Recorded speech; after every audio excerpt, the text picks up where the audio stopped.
the word baptism, which derives from the Greek word baptizo, which means to submerge into water.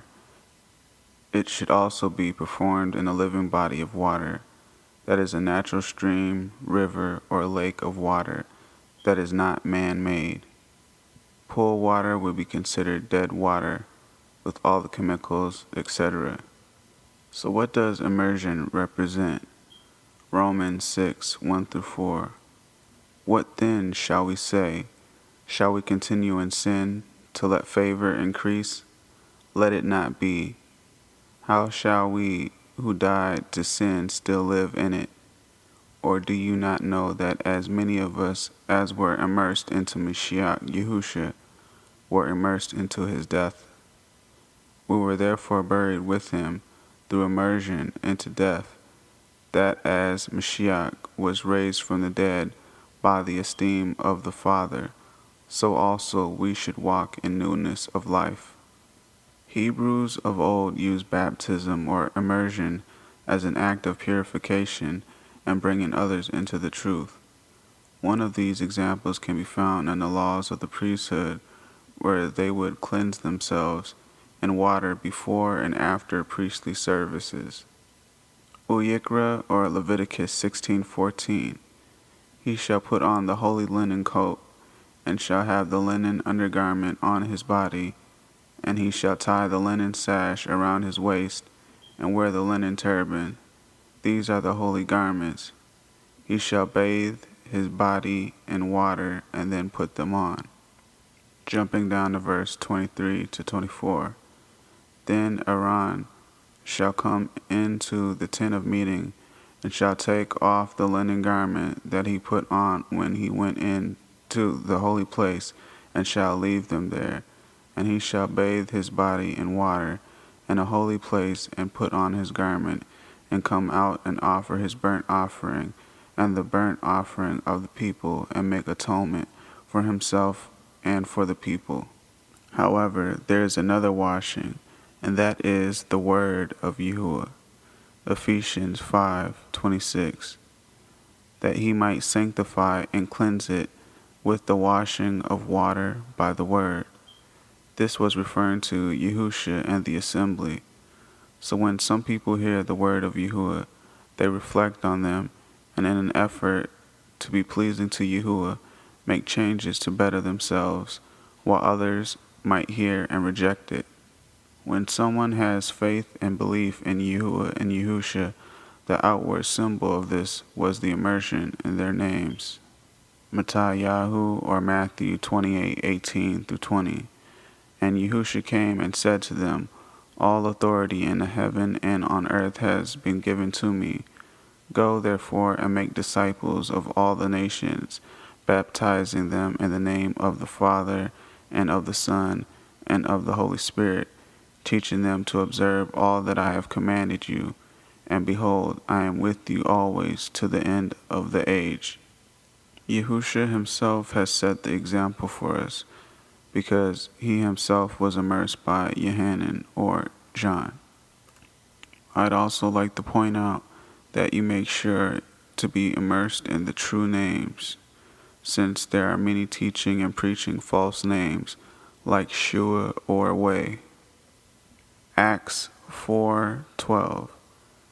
Neither is there salvation in any other, for there is none other name under heaven given among men whereby we must be saved. Now I want to point out that the New Testament does not nullify or mean that the Old Testament is done away with. Yahu or Matthew 5:17-19. Do not think that I have come to abolish the law or the prophets. I have not come to abolish them, but to fulfill them. For truly I tell you, until heaven and earth disappear, not the smallest letter, not the least stroke of a pen will by any means disappear from the law until everything is accomplished. Therefore, anyone who sets aside one of the least of these commands and teaches others accordingly will be called least in the kingdom of heaven. But whoever practices and teaches these commands will be called great in the kingdom of heaven. But now let's take a look at something that was. Ibrahim, or Hebrews 10:1 through 18.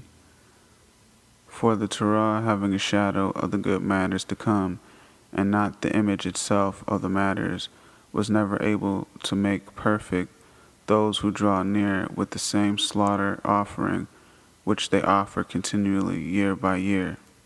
Otherwise, would they not have ceased to be offered? Because those who serve, once cleansed, would have had no more conscience of sin. But in those offerings is a reminder of sin year by year. For it is impossible for blood of bulls and goats to take away sins.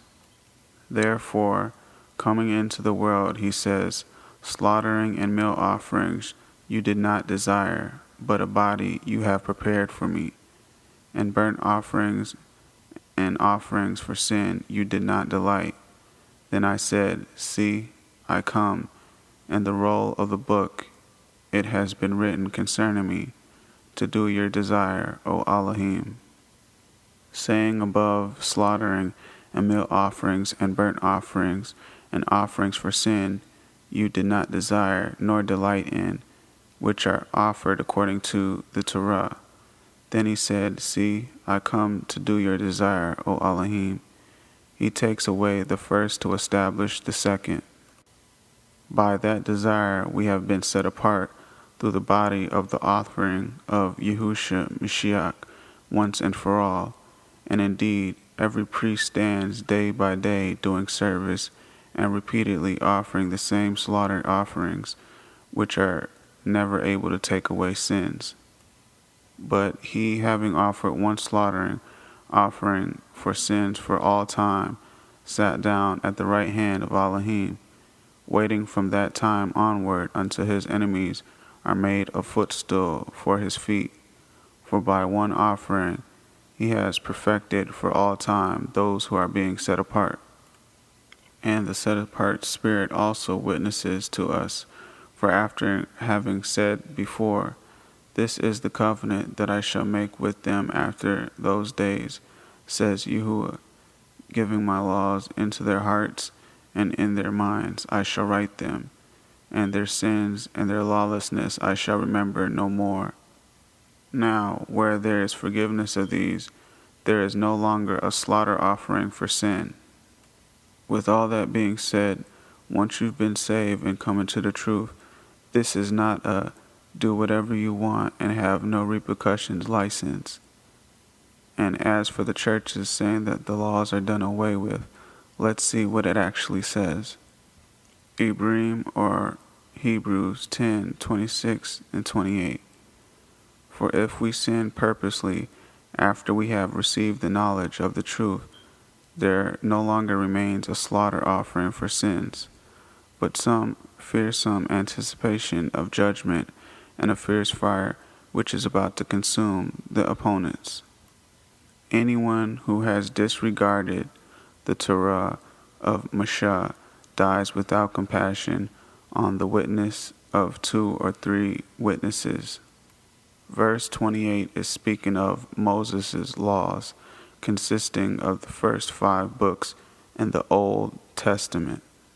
So any group or church speaking contrary to this, saying it's okay to get tattoos, crosses included, being gay or bi, or taking another man's wife, is all false. So, is immersion necessary? Let's see what is written in the scriptures.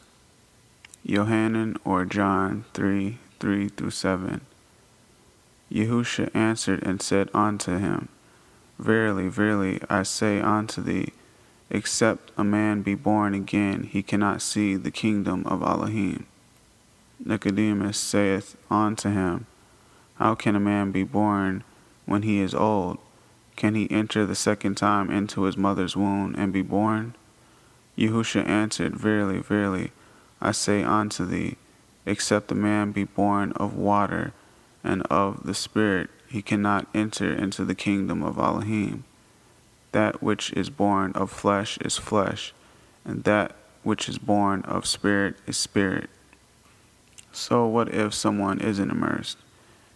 Well, in my own words and understanding, I believe that that individual will be judged based on the conduct and the way he or she lived their life. But be warned, if you don't know righteousness or the laws of YAHUAH, the world can deceive you into thinking something is okay when in fact it's not. Well, I hope this was insightful.